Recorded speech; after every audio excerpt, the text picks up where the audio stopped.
What's up, guys? Welcome back to Gabe Miller Music. Today we're looking at a few tips I have for aspiring electronic music producers. Now, I wouldn't consider myself an expert. I would consider myself maybe intermediate level. I've been doing this for about 3 years, so I'm still very much a learner, but there are a few things I've learned that I think could help you guys out, so I want to share those with you right now. The first thing is to pick apart tracks by artists you enjoy. So, there are a couple ways I do this. First of all, just to listen to professional artists and really pick apart their music. That's something that once I thought and heard to do that, I was like, oh my gosh, yes.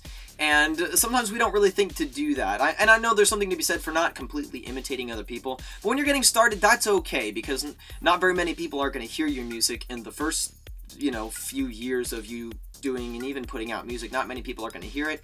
It's not going to be that great. I'm sorry. It's just, you're learning. It's like learning a new instrument. You can't pick up a guitar and be amazing on your first, couple weeks.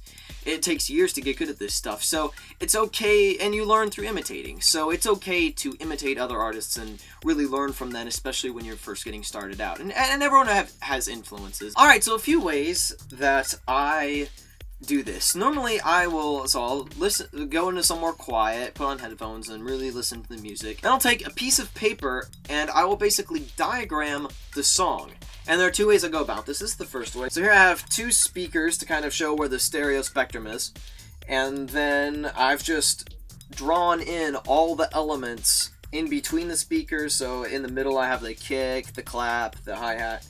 And, lower down is lower stuff, higher up is higher stuff that's wide I have kind of outside the speakers, and other notes, basically breaking down all the elements that build up to the track, so if I had to rebuild it with the exact elements, I could, and then also making notes about what that stuff sounds like. How deep is the bass? Is it super, super bassy, or is it actually not that deep?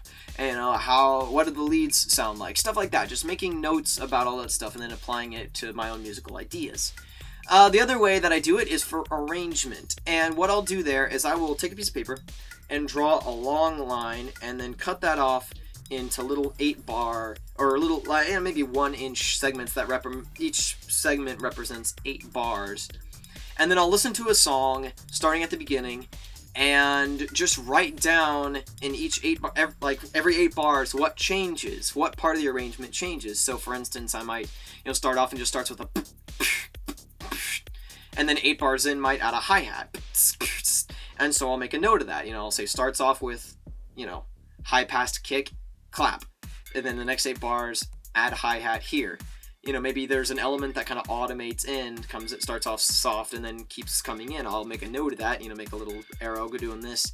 Things like that, and I'll do this for a ton of songs, and I've done this a lot, done this for a bunch of songs, and by then I have a bunch of different arrangements that I can apply to my own production. So say I'm working on something and I come up with a really, really sick 16 or 8 bar loop, and I'm like, well, okay, now I think I'm ready to develop this into a full song.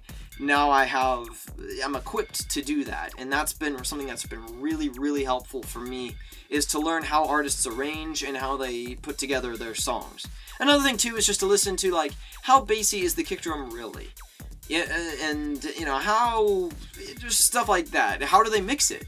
I guess would be what I'm trying to say here. And this is especially helpful once you've got a track really going. Maybe you've got the 8-bar loop going, you got the idea solid, and you want to go into mixing before some basic mixing before you do arrangement. And so you can kind of compare it to a track that has a similar vibe, and how bassy is the kick drum, how much high end is there, and all that, how wide are the leads, and all that kind of stuff, and really use that to help you. And I've used this a lot, and I highly recommend you do this. The second thing is don't settle. So I used to do this a lot, and I'm learning as I go to do this less. Working on something that is not quite right. Say it's a kick drum that's just not quite doing it for you, or an element that's just not quite right. Maybe even a song idea that's not quite right. And the temptation is to go, I guess that's all right. I'll just go with it. The problem is that you're not going to get a good song out of that, or a good sound, or if something's not working for you, you have to fix it. And whether this be scrapping a song idea and making something else, or replacing that sound even though you worked hard to get the initial sound. Let's say for a kick drum, for example. Let's say you have a kick drum that's just not doing it for you, but you kind of like it. There's some elements you like, there's some that you don't.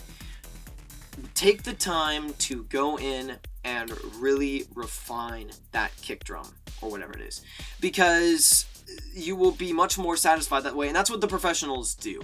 They never settle for an okay sound.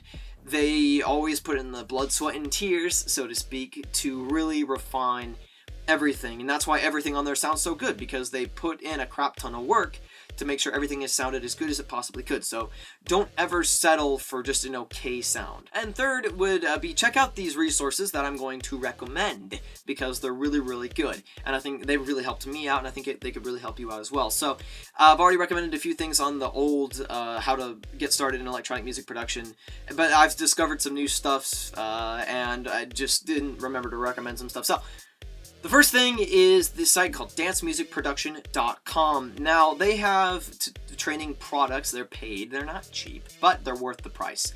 They're training products on pretty much everything related to EDM. Everything from music theory. If you have gaps in your music theory knowledge, this is a great way to get those filled in. Synthesis, they've got a great one on synthesis, and then on stuff on different genres. So they have one on progressive house, and one on, hard style, trance, two on trance actually, and just a bunch of, and then they got stuff on mixing, stuff on remixing, a ton of stuff, a very high quality stuff from people who do this day in and day out. And I highly recommend, if you've got gaps in your knowledge, or you just want to learn more stuff, this is a great way to sit in on. It's like taking an online class basically, and they even have recommended orders if you're 100% new. Definitely just get this, and maybe just start from the beginning and just slowly work your way through it. So almost take it as if it's like an online school course, and you could learn a lot of it. Obviously most of what you learn is through experience, but you can learn a lot of what you need to get started. Everything from music theory, synthesis, arrangement, different genres, drums, synthesizers, everything. You can learn through that. So I highly recommend. Great resource. Alright, so that's dancemusicproduction.com. I'll have a link for that in the description too if you forget. Okay, another thing that you definitely want to check out is Reddit. And, for those of you unfamiliar with Reddit, Reddit is basically just this mega forum. And within the mega forum, there are different subreddits. So basically a forum for a specific topic. They got subreddits for pretty much anything on the whole entire planet, and then some. And one of the subreddits they have is one on electronic music production. Just go to reddit.com/r/EDM production. I'll have a link for that in the description as well. And basically, people just go on. You can ask questions, answer questions, there's a little search bar where you can find past stuff, get questions answered that you have. This is a resource that I've been able to help people on and get a lot of help myself on, and I highly recommend you go on there. And I'm on there quite a bit, at least at the moment, so if you have questions, maybe I'll be on there and answer them. And they also have competitions that are pretty awesome. They used to do genre competitions. I'm not really sure what's going on with those anymore. And they also do sample pack competitions, which I definitely recommend you check out. A bunch of cool stuff on there, so definitely give that a look. And the third is a few blogs that I really, really like that I have linked down in the description. And those are Zenka Music, EDM Prod, and the Pro Audio Files. And I highly recommend you check all three of these out, especially EDM Prod. Highly recommend you check that one, especially his article on drums. He has this big mega article, which I'll just link down that in the description as well. He's got this mega article on all drums for all different genres, and one of the things that just blew my mind when I first read it, and very, very good stuff. So definitely check out those three sites. That's it for today. Be sure to subscribe for more music and for more Audio Geek stuff. I do a new Audio Geek video every Thursday and a new song every single Monday because I'm a crazy person. Alright, I will see you guys next time. Peace out.